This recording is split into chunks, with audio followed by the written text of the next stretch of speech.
Estou de volta. A segunda exceção. Ela não está na Lei 4320/64 e está no decreto-lei pela época, número 200/67, artigo 91, que também é uma dotação global. Então, a primeira exceção que eu falei para vocês foi qual? Programas especiais de trabalho. Uma dotação global específica para ser utilizada em despesas de capital.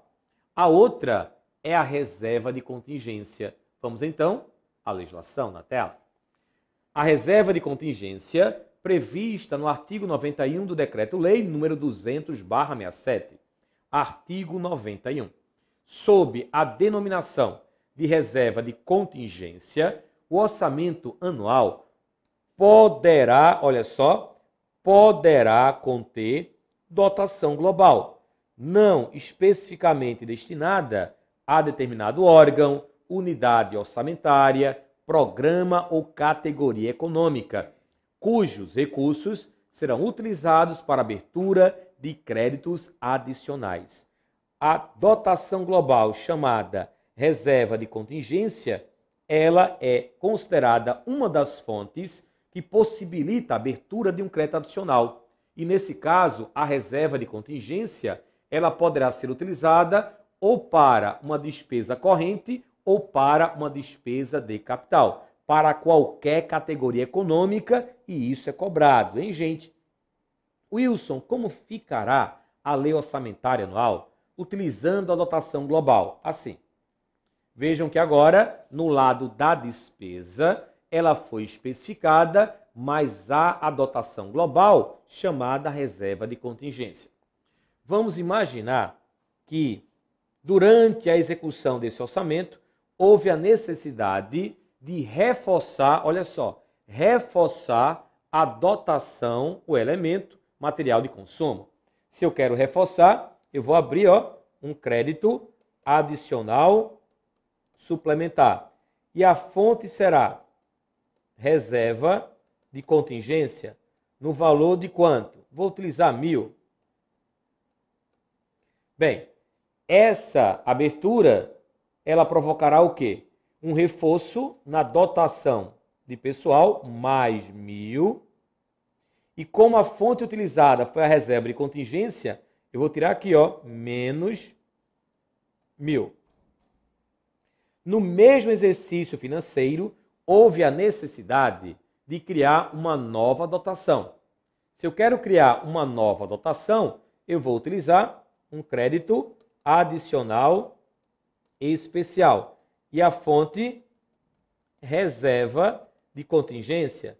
Vou utilizar o resto, 2.000. Bem, utilizando essa fonte, abrindo o crédito adicional especial, vamos aqui diminuir menos 2.000. Então, já não temos mais a reserva de contingência. E no lugar da reserva de contingência, criaremos a nova dotação no valor de 2.000. Com isso, gente, eu quis mostrar para vocês que a reserva de contingência é considerada uma das fontes que possibilita a abertura de um crédito adicional e que ela poderá ser utilizada ou para uma despesa corrente, como aqui no primeiro caso, ou para despesa de capital, como aqui no segundo caso, que foi para realizar uma obra, vamos supor. E assim eu concluo mais um princípio, princípio da especificação, também conhecido como discriminação ou especialização. O próximo princípio, que cai bastante em provas de concurso. As bancas adoram explorar o princípio que virá a seguir, não por conta da dificuldade de entendimento da sua regra geral, que é simples, mas pelo fato de esse princípio admitir várias exceções. Então, há uma grande quantidade de exceções. Que princípio é esse? Na tela. É o princípio da não vinculação, também conhecido como não afetação das receitas. Gente, não vincular, não afetar, o que significa isso? Associando a lei orçamentária anual, você terá, quando o executivo estiver elaborando seu projeto de lei, ele não poderá pegar receitas de impostos e já vincular, dizendo assim, olha, esse imposto, ao ser arrecadado, vai para aquele fundo. Já vai para você, para aquele fundo. Ou vai para aquela despesa, ou vai para aquele órgão. Pois a regra geral do princípio veda a vinculação de receitas de impostos a órgão, a fundo ou a despesa. Sua previsão legal, artigo 67, inciso 4 da Constituição Federal. Foi criado em 88 pela Carta Magna. Vamos ver. Princípio orçamentário clássico, também conhecido como princípio da não afetação de receitas, segundo o qual todas as receitas de impostos devem ser recolhidas ao Caixa Único do Tesouro, sem qualquer vinculação em termos de destinação. Estabelecido pelo inciso 4 do artigo 167 da Constituição Federal, este princípio veda a vinculação da receita de impostos. Olha o que eu vou marcar. A órgão, fundo ou despesa. Então, gente, qual é a regra geral do princípio? O que é que a regra veda? Veda a vinculação de receitas de impostos a órgão, a fundo ou a despesa. Cuidado, pois as bancas costumam trocar impostos por tributos, invalidando a questão. Falarei um pouco mais sobre isso. Salvo exceções estabelecidas onde? Pela própria Constituição Federal. Então temos artigo 67, caput, são vedados, inciso 4, a vinculação de receitas de impostos a órgão, fundo ou despesa, ressalvadas a repartição do produto da arrecadação dos impostos a que se referem os artigos 158 e 159, a destinação de recursos para as ações e serviços públicos de saúde, para manutenção e desenvolvimento do ensino e para realização de atividades da administração tributária, como determinado, respectivamente, pelos artigos 198, parágrafo 2º, 212 e 37, inciso 22. E a prestação de garantias às operações de crédito por antecipação de receita, previstas no artigo 65, parágrafo 8º, bem como o disposto no parágrafo 4º deste artigo. Continua. Parágrafo 4º. É permitida a vinculação de receitas próprias geradas pelos impostos a que se referem os artigos 155 e 156, e dos recursos de que tratam os artigos 157, 158 e 159, inciso 1, alíneas A e B, e 2, inciso 2, para a prestação de garantia ou contragarantia à União e para pagamento de débitos para com esta. Gente, para que você entenda melhor. Primeiro, a regra geral do princípio veda a vinculação de receitas de impostos a órgão, a fundo ou despesa. Chama atenção, pois a banca poderá trocar impostos por tributos. Além dos impostos, são espécies tributárias, as contribuições, as taxas e os empréstimos compulsórios. De novo, a regra geral veda a vinculação de receitas de impostos a órgão, a fundo ou a despesa, mas não veda a vinculação das outras espécies tributárias. As contribuições, as taxas e os empréstimos compulsórios são vinculados por natureza. Então, muito cuidado, pois haverá essa troca de impostos por tributos, mas agora você ficará ligado para não perder essa questão. Essa é a regra geral, que não é absoluta. E eu falei para vocês que esse princípio admite uma grande quantidade de exceções. O detalhe é que todas as exceções, sem exceção, desculpa aí o trocadilho, estão na Constituição Federal. Todas as exceções, sem exceção. Moral da história: somente uma emenda à Constituição Federal é que poderá criar uma nova exceção ao princípio. Não pode a Constituição do Estado, a lei orgânica do município, uma lei ordinária, uma lei complementar, instituir uma nova exceção. Somente uma emenda à Constituição Federal, e isso também é muito importante. Mas quais são as exceções? Mostrei aquelas que estão no inciso 67, no artigo 67, inciso 4 da Constituição Federal. Mas para facilitar a sua visualização e o seu estudo, eu fiz o seguinte na tela. Exceções. Temos a primeira, transferências constitucionais de impostos, FPE e FPM, que é o Fundo de Participação dos Estados e o Fundo de Participação dos Municípios. São as transferências que a União faz para os estados, para os municípios. FPE, FPM. Mais uma, aplicação de percentuais de receita de impostos, União 18%, estados e municípios 25% na manutenção e desenvolvimento do ensino. Aplicação de percentuais da receita de impostos nas ações e serviços públicos de saúde. Memorizar, gente, todas essas exceções. Que mais? Prestação de garantias às operações de crédito por antecipação de receita orçamentária, que é a ARO. Então, aquele exemplo que eu dei, quando o Estado foi ao banco e contratou a ARO, o banco exigiu do Estado uma garantia. E a Constituição Federal permite que o Estado possa vincular o quê? Receitas de impostos ao pagamento dessa dívida. Está na Constituição Federal. Tem mais. Vinculação de impostos. Cuidado, hein? Haverá troca de impostos por tributos. Vinculação de impostos estaduais e municipais para prestação de garantia ou contragarantia à União. O que vem a ser a garantia? Digamos que a União vai emprestar recursos para o Estado e ela vai exigir do Estado uma garantia. A Constituição Federal possibilita que a União vincule receitas de impostos que ela iria transferir para os estados ao pagamento dessa dívida. Se o Estado não pagar, a União executará essa garantia e não vai transferir. E o que vem a ser a contragarantia?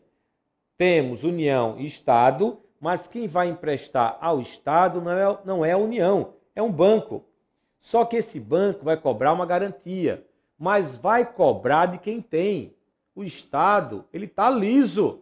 Então, o banco vai cobrar da União a garantia e a União poderá conceder essa garantia, mas, ao mesmo tempo, exigirá do Estado uma contragarantia. Se o Estado não pagar o banco, quem vai pagar? A União. Mas a União, nesse momento, executará a contragarantia que a Constituição Federal possibilita que o Estado conceda à União. Então, gente, quando a relação ocorrer entre União, Estado, União, Município, quem vai receber a garantia ou a contragarantia é a União. Então, cuidado com aquelas questões que colocam que são garantias ofertadas pela União. Não é a União que concederá a garantia, é ela quem vai receber a garantia ou a contragarantia. E isso está bem claro apenas num pequeno detalhe do texto. Vejam qual é. É o acraseado, né? Vinculação de impostos estaduais e municipais para prestação de garantia ou contragarantia à União, para a União. Assim, também outro exemplo, como para pagamento de débitos para com a União, quando o Estado ou quando o município já estiver devendo à União. Que mais? Realização de atividades da administração tributária. E, por fim, fundos especiais criados por meio de emenda à Constituição Federal. um fundo especial. Aí você tem como alguns exemplos, né? O Fundeb, que é o Fundo de Educação Básica. Temos o Fundo Nacional de Saúde, Fundo de Erradicação da Pobreza e por aí vai. Um fundo especial, vou colocar aqui, ó, poderá ser criado ou através de uma lei ordinária ou através de uma lei complementar. Mas digamos que um fundo especial vai ser criado. E já há a previsão, na criação desse fundo, de algumas receitas de impostos serem destinadas à sua manutenção. Então vejam que agora não estamos simplesmente criando um fundo especial. Estará surgindo também uma nova exceção ao princípio, perceberam? Nesse caso, esse fundo especial que eu estou aqui exemplificando não poderá ser criado nem através de uma lei ordinária, nem através de uma lei complementar, somente através de uma emenda à Constituição Federal. Porque aqui não estamos tratando apenas da criação de um fundo especial, mas sim da criação de uma nova exceção ao princípio da não vinculação. E como eu deixei bem claro, todas as exceções, sem exceção, estão na Constituição Federal. Mas um princípio, claro, na tela, é o princípio da legalidade. Gente, esse princípio da legalidade é o da legalidade orçamentária.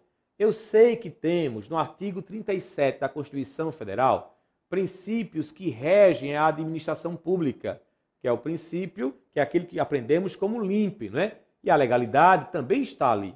Mas não vamos falar aqui, eu não vou falar da legalidade que rege a administração pública, e sim a legalidade orçamentária, que tem o mesmo fundamento, tem a mesma essência da legalidade do artigo 37, ou seja, necessita de autorização legislativa. Mas especificamente, vamos associar esse princípio ao orçamento público. E a Constituição Federal, em seu artigo 5º, inciso 3, diz que ninguém é obrigado a fazer aquilo que não está previsto em lei, que também nos leva à legalidade. Mas como as bancas cobram a legalidade orçamentária? Vamos ver. O princípio orçamentário clássico, segundo o qual a arrecadação de receitas e a execução de despesas pelo setor público deve ser precedida de expressa autorização do Poder Legislativo. Então, essa é a essência da legalidade orçamentária. Se você encontrar na sua provinha a banca citando esse dispositivo aqui, leis é uma lei de iniciativa do Poder Executivo estabelecerão. Isso aqui é orçamento. Então, temos legalidade orçamentária. Que mais? Artigo 67. São vedados, aí vem, o início de programas ou projetos não incluídos na lei orçamentária anual. Porque esse dispositivo também representa a legalidade orçamentária. Gente, no momento em que a Constituição Federal vedou o início de programas ou projetos não incluídos na LOA, ela está exigindo o quê? Que esses programas, que esses projetos passem pelo crivo do Poder Legislativo. Quando um programa ou um projeto é incluído na LOA, obrigatoriamente o Poder Legislativo terá conhecimento e vai aprovar ou não a execução desse programa. Daí temos a legalidade orçamentária. Por que legalidade? Porque exige-se uma autorização legislativa. Por que orçamentária? Porque a matéria é orçamento público. Ainda são vedados a realização de despesas ou a assunção de obrigações diretas que excedam os créditos orçamentários ou adicionais.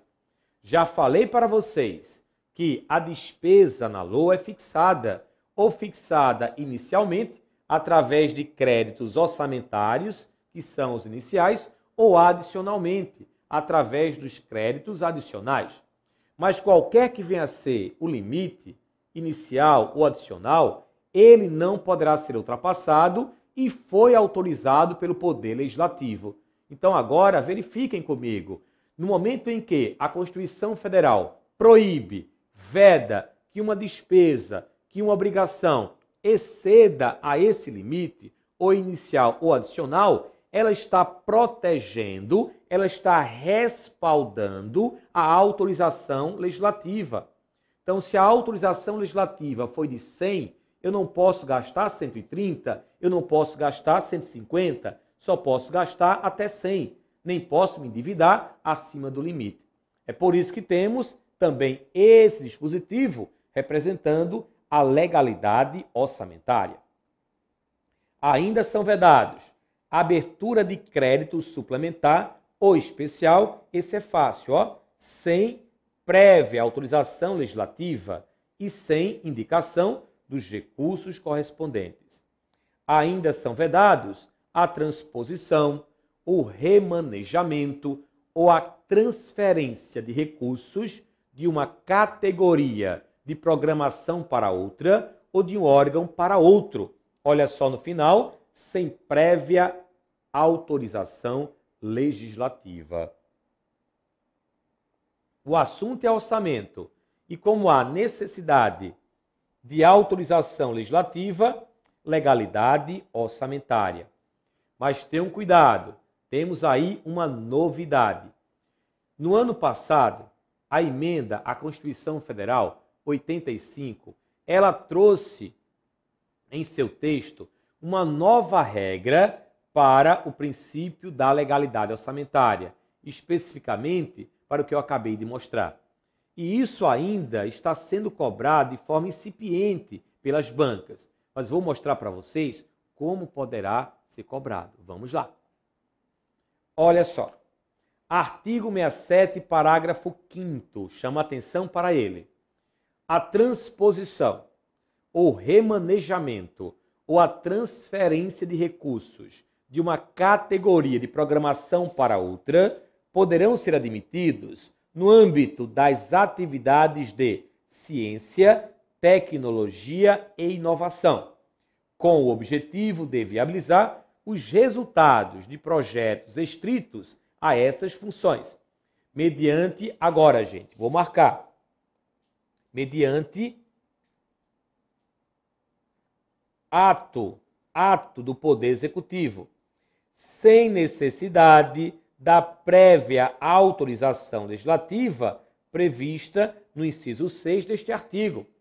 Parágrafo acrescentado pela emenda à Constituição Federal, número 85/2015, de 27 de fevereiro de 2015.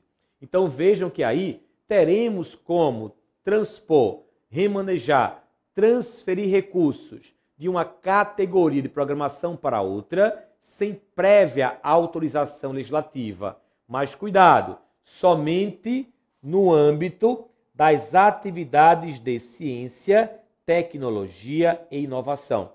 Então, será que poderemos encontrar uma exceção ao princípio da legalidade orçamentária? Ora, se o princípio exige a prévia autorização legislativa, e aqui não há necessidade dessa prévia autorização legislativa, você poderá encontrar isso sim, ok? Porque está na Constituição Federal, é uma regra da Constituição Federal. Na tela. Mais um dispositivo representando a legalidade orçamentária. São vedados a utilização, aqui é fácil, né? Sem autorização legislativa específica de recursos dos orçamentos fiscal e da Seguridade Social para suprir necessidade ou cobrir déficit de empresas, fundações e fundos, inclusive dos mencionados no artigo 65, parágrafo 5º. Aprendemos que, depois da Constituição Federal, a Lei Orçamentária Anual foi dividida em 3 orçamentos: fiscal, investimento das empresas e o orçamento da Seguridade Social. Como eu falei para vocês, são 3 orçamentos dentro de uma única lei orçamentária. O que a Constituição Federal está vedando é o seguinte: o Executivo, com uma simples canetada, não pode tirar recursos do orçamento fiscal e mandar para o investimento, ou mandar para a Seguridade Social, ou vice-versa, a não ser que ele tenha autorização legislativa específica para ocorrer essa transferência. Então, mais um exemplo da legalidade orçamentária, ok? Então, princípio importantíssimo, é um dos mais importantes para o desenvolvimento da atividade financeira do Estado. Mas o princípio, agora veremos aquele princípio que determina, que exige o quê? A divulgação do que foi planejado, do orçamento público. Então vamos a um princípio que determina essa divulgação, que pode ser através do diário oficial, pode ser através da internet, pode ser até através de um mural que acontece nas pequenas prefeituras. Então temos aí o princípio da publicidade na tela. Publicidade. Representando a publicidade, destaquei aqui um dispositivo da Constituição Federal, artigo 165, parágrafo 3º. O Poder Executivo publicará até 30 dias após o encerramento de cada bimestre relatório resumido da execução orçamentária. Um princípio fácil, um princípio tranquilo, mas que poderá cair na sua provinha, onde a banca ela vem citando tal dispositivo. Mais um, proibição do estorno de verbas. Aqui, gente, nesse princípio, eu vou utilizar, porque as bancas também utilizam, o mesmo dispositivo do da legalidade. Vocês verão qual é. Então, proibição do estorno de verbas. Depois de o orçamento, a lei orçamentária anual, ser elaborada, ser aprovada, o executivo ele não poderá remanejar, transpor, transferir sem a autorização legislativa. Mas, Wilson, sem a autorização legislativa é legalidade? Também é legalidade. Vou explicar como você vai responder essa questão. Vamos ao princípio? Proibição do estorno de verbas. Artigo 67, inciso 6. São vedados a transposição, o remanejamento ou a transferência de recursos de uma categoria de programação para outra ou de um órgão para outro, sem prévia autorização legislativa. Então, esse dispositivo poderá ser utilizado tanto para o princípio da legalidade como para o princípio da proibição do estorno de verbas. O que não pode é a banca utilizar essa fundamentação legal e na mesma questão colocar letra A, legalidade, letra B, proibição do estorno de verbas. Ou será um ou será o outro. Tem outro princípio na tela. Agora é o da reserva legal, que também vai utilizar um dispositivo da legalidade. Mas cuidado, legalidade é um princípio, reserva legal é outro. As essências são diferentes. No caso da reserva legal, temos a iniciativa para propor as leis do PPA, LDO e LOA é exclusiva do Poder Executivo. Essa exclusividade de matéria orçamentária é denominada de reserva legal. Aprendemos aqui, na primeira aula, que a competência para iniciar o processo orçamentário ela é privativa, está na Constituição Federal, artigo 84, inciso 23, do Poder Executivo. É exclusiva, é vinculada, já a decisão do Supremo Tribunal Federal. Então, só quem pode iniciar o processo orçamentário é o presidente da República, é o governador ou é o prefeito. Então, por lei, foi reservada essa competência para o chefe do Poder Executivo. E a fundamentação legal encontra-se onde? Vamos ver. Primeiro, artigo 84 da Constituição Federal. Compete privativamente ao presidente da República enviar ao Congresso Nacional o plano plurianual, o projeto de LDO e as propostas de orçamento previstos nesta Constituição. E também aqui, leis de iniciativa do Poder Executivo estabelecerão o PPA, a LDO e a Lei Orçamentária Anual. Mas, Wilson, esse artigo aqui também representa a legalidade. Representa sim, mas o que eu falei, a banca pode trabalhar com um ou com outro, não pode os dois ao mesmo tempo. Então, legalidade, a sua essência é necessita de autorização legislativa. Reserva legal, a sua essência qual é? Foi reservado por lei a competência ao executivo para iniciar o processo orçamentário. Não fechei ainda os princípios, não terminei. Terminou apenas essa parte. Daqui a pouco eu volto para concluir princípios orçamentários. Até já.